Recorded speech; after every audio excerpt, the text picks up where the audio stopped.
Hoy vamos a hablar de dos países cuya relación ha sido históricamente, digamos que complicada. Y eso que en el sudeste asiático no escasean los desencuentros, pero lo de estos dos vecinos es realmente un culebrón. Y a partir de ahora, una guerra abierta. En el vídeo de hoy de Memorias de Pez exploramos la difícil y enrevesada relación entre Camboya y Tailandia. ¿Por qué se llevan tan mal? ¿Cuándo empezó su conflicto? ¿Y qué está pasando en la actualidad? Pues no te vayas, que enseguida te lo contamos. Para empezar, vamos a hacer un repaso a la historia común que tienen Camboya y Tailandia. Hace mucho tiempo, allá por el siglo IX después de Cristo, el Imperio Khmer era uno de los imperios más poderosos del planeta. Con su capital, en Angkor, todo era gloria y esplendor. Dominaban lo que hoy es Camboya, Tailandia, Laos y el sur de Vietnam. Pero a finales del siglo XIII, el imperio empezó a decaer. ¿Y quién apareció para darle el empujón final? Pues el reino tailandés de Ayutthaya. En 1431, el reino de Ayutthaya terminó con el poder de los Khmeres, forzando a la élite Khmer a exiliarse en el sur. Así, comenzó el final de una era y el principio de la hegemonía tailandesa en la región. El reino de Ayutthaya se convertiría en el núcleo precursor de lo que más tarde sería conocido para los occidentales como el reino de Siam. Este nuevo reino se expandió durante los siglos siguientes, y de hecho, antes de que llegaran los franceses, los siameses se habían anexado Laos, además de la mayoría de las provincias de Camboya, controlándolas durante más de un siglo. Siam se convirtió así en la potencia regional más importante de su época. La cuestión es que cuando los franceses llegaron las cosas cambiaron mucho. En 1863 Camboya se convirtió en protectorado de Francia, lo que frenó la expansión siamesa. A pesar de que se resistieron a ser colonizados, tanto por Francia como por el Imperio Británico, el reino de Siam tuvo que devolver a Francia varias de las provincias camboyanas anteriormente adquiridas como parte de un acuerdo colonial. Pero había otro gran problema, un problema que suele ser común entre países que han vivido la colonización: el mapa. ¿Qué es lo que ocurrió? Pues lo que pasa siempre que alguien dibuja una frontera de forma arbitraria. En vez de solucionar las cosas, se lió todo más. Y aquí es donde entra en escena el elemento central del conflicto: el templo Khmer de Preah Vihear, una joya arquitectónica del siglo XI. Este templo ha sido durante décadas uno de los puntos más sensibles en las relaciones entre ambos países. ¿Y a quién pertenece? Pues en 1962, la Corte Internacional de Justicia declaró que el templo pertenecía a Camboya, basándose en gran medida en un mapa de 1908 realizado durante la época colonial por Francia y aceptado tácitamente por Siam. La decisión de la Corte fue legalmente vinculante y Tailandia aceptó a regañadientes. Sin embargo, esto no resolvió la delimitación de la zona fronteriza inmediata al templo, lo que dejó una ambigüedad territorial. Y es que, claro, una cosa es el templo y otra cosa muy distinta es el área cercana al templo. Resulta que el templito de Marras está en un acantilado escarpado, en una zona muy montañosa y remota. Aunque está orientado hacia Camboya, el acceso más fácil, por carretera, es desde el lado tailandés, lo que genera complicaciones logísticas y de percepción sobre a quién pertenece.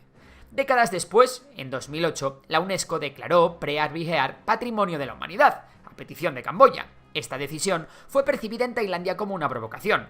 El nacionalismo tailandés lo consideró un intento unilateral de consolidar la soberanía camboyana sobre un área que, para ellos, seguía siendo disputada. La tensión escaló rápidamente y entre 2008 y 2011 se produjeron varios enfrentamientos armados fronterizos con decenas de víctimas. Pero aún hay más. Hay una dimensión económica clave: el llamado Triángulo de las Esmeraldas, una zona rica en minerales, piedras preciosas y madera situada a lo largo de la frontera. Tras los años más caóticos del conflicto camboyano, en los templos del infame Pol Pot se documentó la presencia de militares tailandeses y antiguos Khmeres rojos operando juntos para extraer esmeraldas de forma ilegal, dentro del territorio camboyano.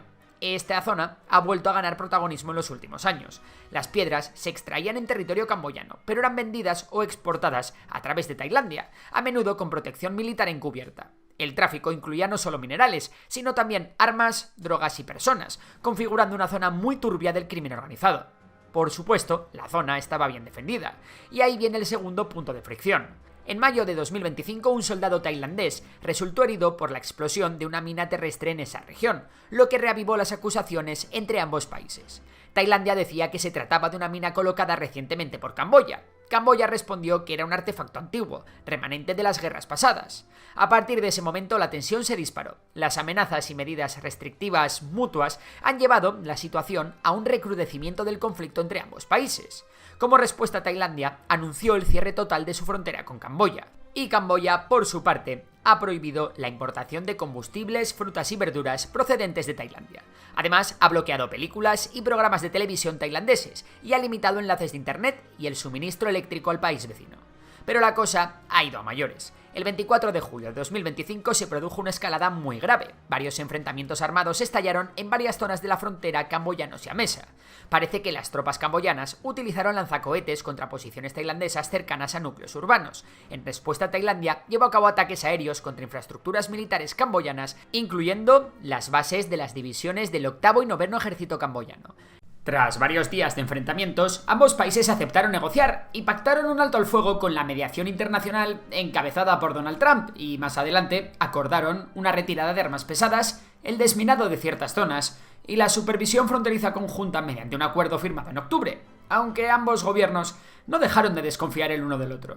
Sin embargo, la tregua se resquebrajó en noviembre, cuando Tailandia denunció la presencia de nuevas minas en la frontera después de que varios soldados tailandeses fueran heridos por estas mismas minas. Por ello, Tailandia acusó a Camboya de violar el acuerdo, lo que reactivó las tensiones y llevó a un intercambio creciente de reproches y preparativos militares en ambos lados de la frontera. La situación se deterioró de nuevo el 8 de diciembre, cuando Tailandia lanzó de nuevo ataques aéreos contra posiciones camboyanas, un bombardeo que fue seguido de la invasión de territorio camboyano por parte de columnas blindadas tailandesas. Por todo ello, la guerra entre ambos países es total y la situación tiene muy mala pinta. Y ahora que hemos visto todo esto, es hora de repasar los gobiernos de ambos países. En Camboya, el primer ministro Hun Manet gobierna con poder formal, pero bajo la influencia total de su padre, que continúa controlando el partido gobernante desde el Senado. Respecto a Tailandia, desde que el 29 de agosto de 2025 el Tribunal Constitucional destituyera a Paetongam Shinawatra, su sucesor,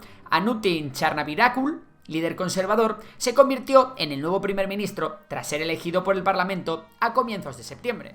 Luego en Tailandia también está el rey, que es considerado una figura semidivina.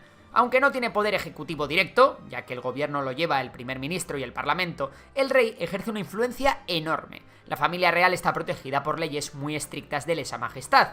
Criticar al rey o a la monarquía puede llevarte a la cárcel, incluso por un simple comentario en redes sociales. Así que, en caso de guerra total, seguro que la figura del rey juega un papel central.